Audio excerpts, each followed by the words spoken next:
السلام علیکم 8th class. آج ہم آپ کا سبق نمبر 1 یعنی حمد پڑھ رہے ہیں۔ یہ حمد مظفر وارثی صاحب نے لکھی ہے۔ آپ جانتے ہیں اور پچھلی کلاسوں میں آپ ہر مرتبہ حمد پڑھتے آئے ہیں۔ آپ جانتے ہیں کہ حمد کا مقصد اللہ تعالیٰ کی تعریف اور اس کی حمد و ثنا ہے۔ ہر شاعر اپنے اپنے انداز میں اللہ تعالیٰ کی تعریف و توصیف بیان کرتا ہے اور ایسی نظم کو حمد کہا جاتا ہے۔ اس کا پہلا بند دیکھیے، اس میں شاعر کہتے ہیں یہ زمین یہ فلک، فلک آسمان کو کہا جاتا ہے، ان سے آگے تلک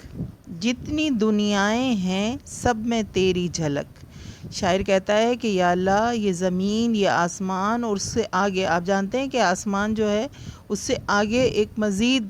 آسمان اور پھر آسمان اور خلا بہت لمبی کہکشاں ہے۔ تو شاعر کہتا ہے کہ یہ زمین اور یہ آسمان اور اس سے آگے بھی جتنی دنیائیں ہیں وہ سب تیری ہی بنائی ہوئی ہیں، اور ان کو دیکھ کر تیری عظمت کا ہمیں احساس ہوتا ہے اور ہمیں پتہ چلتا ہے کہ ہمارا رب کتنا عظیم ہے۔ لیکن شاعر پھر کہتا ہے سب سے لیکن جدا اے خدا اے خدا اے خدا۔ تو شاعر کا کہنے کا مقصد یہاں پہ یہ ہے کہ یا اللہ تمام چیزیں بڑی ہیں، تمام چیزیں عقل سے باہر ہیں،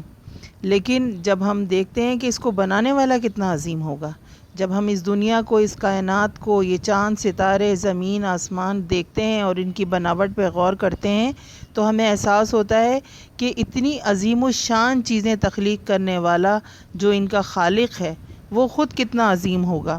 وہ خود کتنی بڑی شان والا ہے۔ تو یہ تمام چیزیں اللہ کی عظمت کو ظاہر کرتی ہیں، لیکن اللہ تعالیٰ ان تمام چیزوں سے بلند ہے، ان تمام چیزوں سے اوپر ہے، وہ عقل سے بہت آگے، عقل کی اور ہمارے گمان کی حد سے بہت آگے ہے۔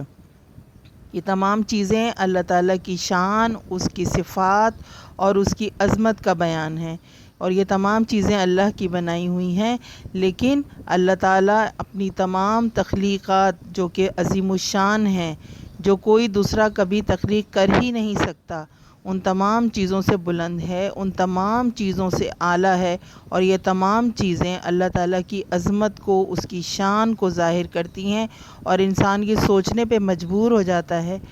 کہ یہ ایسی چیزیں جس نے تخلیق کی ہیں، یہ زمین آسمان پہاڑ دریا سمندر، یہ تمام چیزیں جو عقل کو حیران کر دینے والی ہیں، ان کو بنانے والا خود کتنا عظیم ہوگا، خود کتنا بلند و بالا ہوگا، اس کی صفات کتنی اعلیٰ ہوں گی،